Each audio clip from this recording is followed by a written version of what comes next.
বিসমিল্লাহির রহমানির রহিম। 133টি দেশের মধ্যে বাংলাদেশ প্রথম হওয়া, এটা চারটিখানি কোনো বিষয় নয়। এটা বাংলাদেশের জন্য অনেক বড় একটি পাওয়া, পুরো দেশের জন্য অনেক বড় একটি পাওয়া। بينما فاز بالمركز الأول في الفرع الرابع محمد زكريا من جمهورية بنغلاديش الشعبية بمبلغ 150,000 ريال।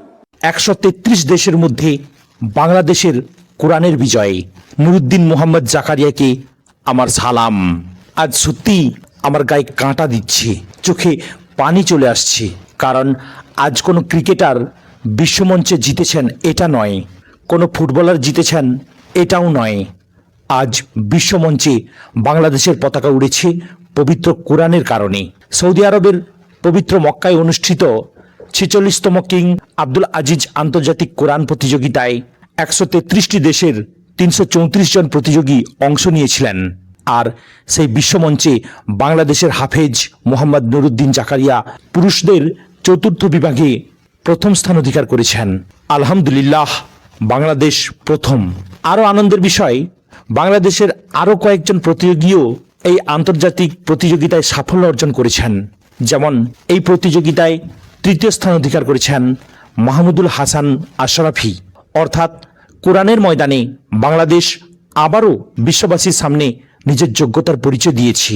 প্রিয় ভাই ও বোনেরা, আপনি একটু চিন্তা করে দেখুন, পৃথিবীর কত দেশ, কত ভাষা, কত সংস্কৃতি, কত প্রতিভাবান মানুষ।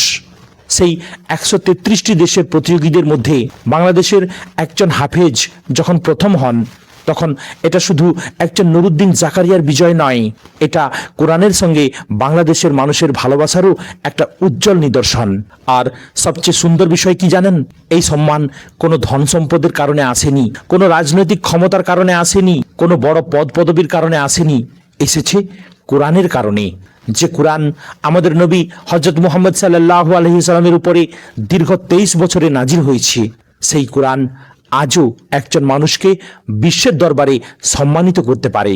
আজকের নুরুদ্দিন জাকারিয়া তারই একটি জীবন্ত উদাহরণ।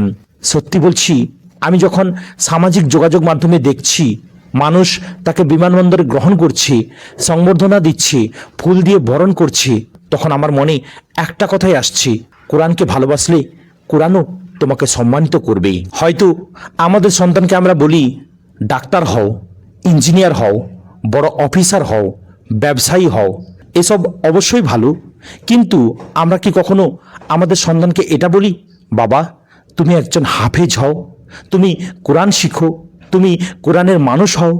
আজ নুরুদ্দিন জাকারিয়া আমাদের সামনে সেই প্রশ্নটাই রেখে গেলেন। বাংলাদেশের প্রত্যন্ত অঞ্চল থেকে উঠে আসা একজন তরুণ যখন মক্কার আন্তর্জাতিক মঞ্চে 133টি দেশের প্রতিযোগীদের মধ্যে প্রথম হন, তখন আমাদের প্রত্যেকেরই আনন্দ হওয়া উচিত। কারণ এটি প্রমাণ করে প্রতিভা শুধু বড় শহরের মধ্যে জন্ম নেয় না, প্রতিভা প্রাসাদে জন্ম নেয় না। একটি ছোট্ট মাদ্রাসা, একজন নিবেদিত শিক্ষক, একজন পরিশ্রমী ছাত্র এবং আল্লাহর কিতাব, এগুলোই কখনো কখনো একজন মানুষকে বিশ্বমঞ্চে নিয়ে যেতে পারে।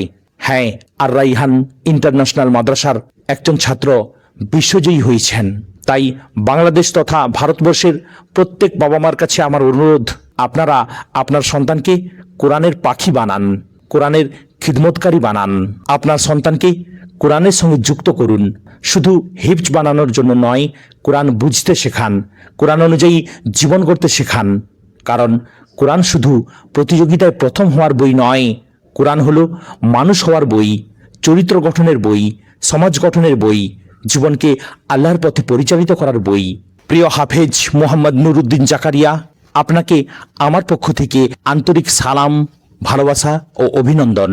আপনি আজ শুধু একটা পুরস্কার অর্জন করেননি, আপনি বাংলাদেশের কোটি কোটি মানুষের হৃদয়ে আনন্দের সৃষ্টি করেছেন। আপনার কণ্ঠে যখন কোরআন উচ্চারিত হয়েছে, তখন বিশ্বের একটি আন্তর্জাতিক মঞ্চে বাংলাদেশের নাম উচ্চারিত হয়েছে। আপনি আমাদের গর্বিত করেছেন। আল্লাহ আপনাকে কবুল করুন, আপনার হিফজকে আরও মজবুত করুন, আপনাকে কোরআনের প্রকৃত খাদেম হিসেবে কবুল করুন। আপনাকে শুধু একজন ভালো কারি বা হাফেজ নয়, একজন বড় আলেম হিসেবে গড়ে তুলুন। আমিন। আপনার জ্ঞান, আমল, আখলাক ও চরিত্রের মাধ্যমে যেন বাংলাদেশের নাম আরও উজ্জ্বল হয়, এই দোয়া করি, আল্লাহুম্মা আমিন। আর শুধু নুরুদ্দিন জাকারিয়াই নয়, বাংলাদেশের যেসব প্রতিযোগী এই আন্তর্জাতিক মঞ্চে সাফল্য অর্জন করেছেন তাদের প্রত্যেককে জানাই আন্তরিক অভিনন্দন। কারণ একজনের সাফল্য আমাদের আনন্দ দেয়, কিন্তু অনেক সন্তানের কোরআনের পথে এগিয়ে আসা আমাদের ভবিষ্যৎকে বদলে দিতে পারে।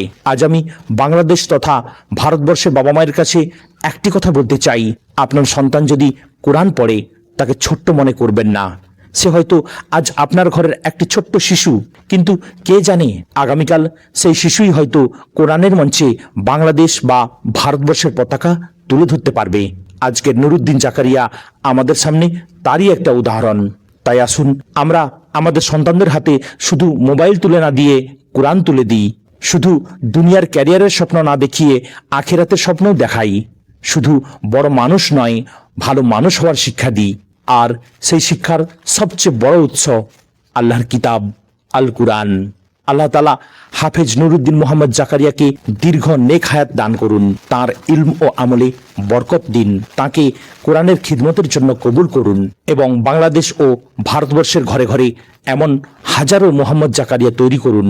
আমিন ইয়া রাব্বুল আলামিন। আর নুরুদ্দিন জাকারিয়া ভাই, আপনার এই বিজয় শুধু আপনার নয়, এটা বাংলাদেশের বিজয়, এটা কোরআনের বিজয়। আলহামদুলিল্লাহ, আলহামদুলিল্লাহ, আলহামদুলিল্লাহ। প্রিয় ভাইরা, যদি ভিডিওটি এতটুকু হলেও আপনাদের ভালো লাগে তাহলে অবশ্যই এটি শেয়ার করবেন আর কমেন্ট এবং লাইক করতেও ভুলবেন না। আসসালামু আলাইকুম ওয়া রাহমাতুল্লাহ।